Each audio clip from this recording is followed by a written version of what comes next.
لتناول بضعة تمرات، تمرة تمور. تختلف أنواع التمور التي تنتجها البلاد العربية، هي كثيرة ومتنوعة طبيعي، لكن المختلف اليوم دخول التمر على خط الشد والجذب بين المغرب والجزائر. فقد تحدث الداعية المغربي محمد الفزازي عن التمر في عدة لقاءات له، وفي لقاء مؤخرا مع قناة شدا التلفزيونية قال إنه لو خير بين التمر من نتنياهو وهو رئيس الوزراء الإسرائيلي والتمر من شنقريحة وهو رئيس أركان الجيش الوطني الجزائري فإنه سيختار تمر نتنياهو. هكذا قال. قل لي اذا جبتي لي تمر نتنياهو والتمر ديال شنقريحه غادي نشري التمر ديال نتنياهو.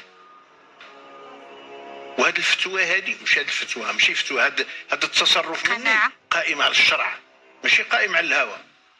كيفاش درتي؟ نتنياهو لم يفعل في ولا في شعبي ولا في المملكه من السوء والشر مثل ما فعله شنقريحه. وفي هذا اللقاء يرد الفزازي على اتهامات سابقة له بأنه أصدر فتوى مفادها أن الذي يفطر على التمر الجزائري فصيامه باطل.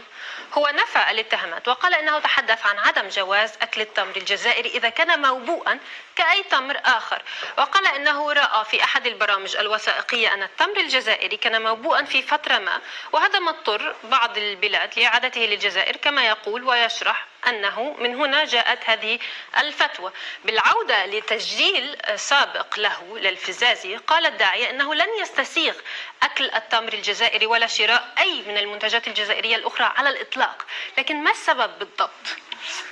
أنا كفرد الآن أتحدث كواحد من الناس من المغاربة، قلت لن أتناول التمر الجزائري مهما كان سليما، مهما كان لذيذا، مهما كيفما كان لن أتناوله. لن نستعمل التمور الجزائرية من حيث أننا ندخل ذلك في الحرب الاقتصادية. فكما نحن الآن في خضم حرب تيك توكية يوتيوبرية يعني فيسبوكية، قل ما شئت، هذه الحرب الإعلامية على هذه المنصات الإلكترونية هذه حرب.